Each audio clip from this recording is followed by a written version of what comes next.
তো প্ৰথমতে আপোনালোকে মন কৰি লওক, এয়া বকাময় 17 নম্বৰ ৰাষ্ট্ৰীয় ঘাইপথ। এই যি স্থান, এয়া হৈছে দক্ষিণ কামৰূপৰ বকুৱাৰকী থানাৰ অন্তৰ্গত শাখাটি তথা গোৱালপাৰা জিলাৰ ধূপধাৰাৰ সমীপৰ কামৰূপৰ শাখাটি গোৱালপাৰা আৰু কামৰূপৰ সীমান্তৱৰ্তী এটা অঞ্চল। আৰু এই যিটো দৃশ্যাংশ, যি প্ৰান্তৰ দৃশ্যাংশ আপোনালোকে দেখি আছে, এই প্ৰান্ততে এটা দুটা নহয় 4টাকৈ পথ দুৰ্ঘটনা সংঘটিত হ'ল মাত্ৰ আধা ঘণ্টাৰ ভিতৰতে। আৰু এই পথ দুৰ্ঘটনাৰ সমগ্ৰ দৃশ্য বন্দী হৈ ৰৈছে CCTV কেমেৰাৰ লাইভ দৃশ্যাংশ মই আপোনালোকক দেখুৱাম, কিন্তু তাৰ আগতে দেখুৱাই লৈছোঁ আপোনালোকক এয়া বোকাময় পথ। আৰু এই পথ কিয় বোকা হ'ল আপোনালোকে বহুতে জানে যে ধূলি যিহেতু উৰি থাকে, পানী মাৰি দিয়া হয় আচলতে, ধূলি যাতে নুৰে, পথচাৰীসকলৰ যাতে অসুবিধা নহয়, সুবিধা যাতে এনেদৰে ধূলি যাতে তেওঁলোকক অসুবিধা নকৰে তাৰ বাবে পানী মাৰি দিয়া হয়। কিন্তু এতিয়া হিতে বিপৰীত হোৱা দেখিবলৈ পোৱা গৈছে।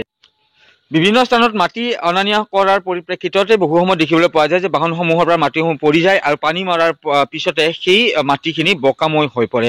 আৰু ইয়াৰ পৰিপ্ৰেক্ষিততে দেখিবলৈ পোৱা গ'ল যে শাখাটিত এটাৰ পিছত এটাকৈ যোৱা বুধবাৰৰ ঘটনা। আচলতে মই কিছু ব্যস্ত আছিলোঁ বাবে মই খবৰটো দিব পৰা নাছিলোঁ। তো এটাৰ পিছত এটাকৈ মাত্ৰ আধা ঘণ্টাৰ ভিতৰত মোৰ চকুৰ সন্মুখতে সংঘটিত হৈছে এই পথ দুৰ্ঘটনাটি। কিন্তু মই ভিডিঅ' ৰেকৰ্ডিং কৰি ৰাখিব নোৱাৰিলোঁ, কিন্তু লাইভ ফুটেজ মই পাইছোঁ, তো সেয়া আপোনালোকক দেখুৱাই আছোঁ। দুখনকৈ বাইক, দুখনকৈ স্কুটি, সেই যি বোকাময় অংশ, সেই বোকাময় অংশত পিছলি গৈ দুৰ্ঘটনাগ্ৰস্ত হ'ল দুখনকৈ বাইক, দুখন স্কুটি।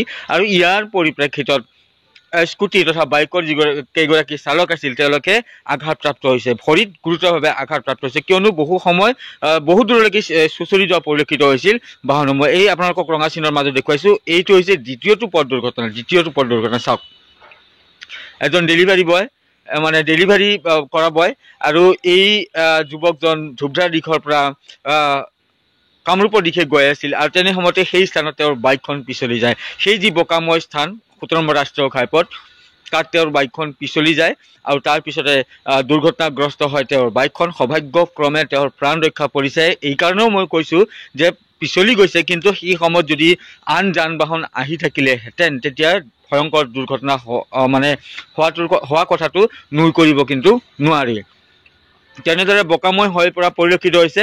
তেওঁলোকৰ আচলতে পথ নিৰ্মাণকাৰী সংস্থাৰ একাংশ যিসকল লোক আছে তেওঁলোকৰ আচলতে অদূৰদৰ্শী বা অপৰিকল্পিত কিছুমান কাম কাজৰ বাবে, একাংশ বুলিহে কৈছোঁ, মই সকলোকে কোৱা নাই, অদূৰদৰ্শী কাম কাজ বা অপৰিকল্পিত কাম কাজৰ বাবে এই ধৰণৰ দুৰ্ঘটনাটো সংঘটিত হৈছে বুলি একাংশই মন্তব্য প্ৰকাশ কৰিছে।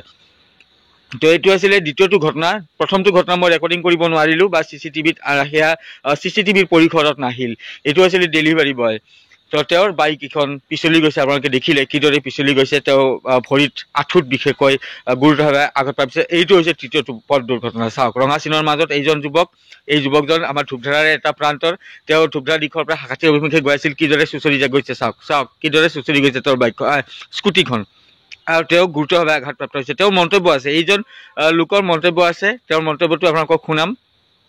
কিদৰে চুঁচৰি গৈছে আপোনালোকে দেখিছে। তেওঁৰ দুয়োখন ভৰিৰ যি আঁঠু, সেই আঁঠুত কিন্তু খুব বেয়াকৈ আঘাতপ্ৰাপ্ত হৈছে। তেওঁৰ যি লং পেণ্ট পিন্ধি আছিল, সেই লং পেণ্ট পিন্ধি ছিঙি গৈছে আচলতে সেই আঁঠুৰ অংশখিনি দুয়োখন ভৰিৰে। তো সেই দৃশ্যাংশও আছে, সেয়াও দেখুৱাম আপোনালোকক। কিন্তু তাৰ পূৰ্বে পথ দুৰ্ঘটনাকেইটাৰ যি লাইভ দৃশ্যাংশ, সেই লাইভ দৃশ্যাংশ আপোনালোকক দেখুৱাই লৈছোঁ। এইটো হৈছে চতুৰ্থটো ঘটনা। এইটো চাওক, এইটো বন্দী নহ'ল, কিন্তু লোককেইজন দৌৰি গৈছে। চাওক, এই লোকজনৰ স্কুটিখন পৰাৰ লগে লগে এই লোককেইজন, চাওক, মন কৰক, লোককেইজন দৌৰি গৈছে তেওঁক উঠাবলৈ, তেওঁক বচাবলৈ, এনেদৰে দৌৰি গৈছে। তো সেইটো আছিলে চতুৰ্থটো পথ দুৰ্ঘটনা। আৰু একমাত্ৰ সেই পথ দুৰ্ঘটনা হোৱাৰ একমাত্ৰ কাৰণটো হৈছে যে পথটো বোকাময়, পানী মাৰি দিয়া হৈছিল, কিন্তু তাত ধূলিখিনি মাৰিলে হয়, ধূলি নুৰা হ'ল, কিন্তু তাত বোকাময় হ'ল। বোকাময় হোৱাৰ কাৰণে এই পথ দুৰ্ঘটনাকেইটা সংঘটিত হয়। এইটো চাওক, এইটো হৈছে তৃতীয়টো পথ দুৰ্ঘটনা। স্কুটিখন এনেদৰে দুৰ্ঘটনাগ্ৰস্ত হয়। চাওক কিদৰে আহত হৈছে। এয়া ৰাজেশ দা। আচলতে ৰাজেশ দা মানা কৰিছিল ভিডিঅ' কৰিব নালাগে বুলি, কিয়নো ঘৰৰ মানুহসকলে চিন্তিত হ'ব। তেতিয়া মই তেওঁক কৈছিলোঁ আপুনি ঘৰত গৈ নোপোৱালৈকে মই নিউজটো নকৰোঁ। এইটো হৈছে চতুৰ্থটো পথ দুৰ্ঘটনা, যিটো বন্দী নহ'ল, কিন্তু মানুহকেইজন দৌৰি যোৱা আপোনালোকে দেখিলে। এই লোকজন পৰি গৈছিল আৰু এওঁক বচাবলৈ সেই লোককেইজন দৌৰি গৈছিল পথৰ কাষত যিসকল লোক ৰৈ আছিল। তেওঁলোকৰ মন্তব্য আছে। তো অনুৰোধ জনাব বিচাৰিছে ৰাইজে যে পথটোত পানী মাৰক ধূলিৰ বাবে যাতে ৰাইজৰ অসুবিধা নহয় তাৰ বাবে পানী মাৰিছে ঠিকেই আছে, কিন্তু বোকা হৈ থাকে, বোকাখিনি গুচোৱাৰ যাতে ব্যৱস্থা কৰে পথ নিৰ্মাণকাৰী সংস্থাটোৱে। কি হ'ল ইয়াতে কওকচোন? কি হ'ল মানে এইটো ৰাস্তাটো পানী মাৰিছে, পানী মাৰি ধুনীয়া বোকা হৈ আছে, সেইকাৰণে শ্লিপ হৈ গ'ল, শ্লিপ হোৱাতে এক্সিডেণ্ট হ'ল। এতিয়ালৈকে চাৰিটা হ'ল নেকি, চাৰিটা। এনেকে যদি ক্লিয়াৰ নকৰে আৰু হৈ যাব এক্সিডেণ্ট, কিমান হয় হিচাপ নোহোৱা হৈ যাব। মানে চাৰিটা হ'লে বৰ্তমান আৰুতো হ'বই, এতিয়া দেখা পাই আছো, এতিয়া অলপ বোকা হৈ আছে, কোৱা নাই। ইয়াতে মানে মই ঘৰৰ পৰা আহি যাওঁতে মই চিংৰা বজাৰত যাম, কিন্তু ধৰকচোন এই ৰাস্তাত পানী ফলাইছে, ৰাস্তাৰ কামৰ কাৰণে পানী ফলাইছে তেওঁলোকে, মানে ধূলি যাতে নুৰে হিচাপে। কিন্তু তাৰপিছত মই শ্লিপ কৰি মোৰ পেন ছিঙি গ'ল অলৰেডি।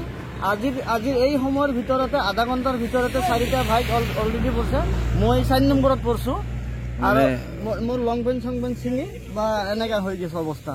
মানে কিয় এনেকা পানী মাৰাৰ কাৰণে কি পানী মাৰাৰ কাৰণে শ্লিপ হ'ল, বোকা হৈছে, পেক হৈছে, সেইকাৰণে শ্লিপ কৰি পৰিছোঁ, আমিতো গম নাপাওঁ, সেয়াই আৰু।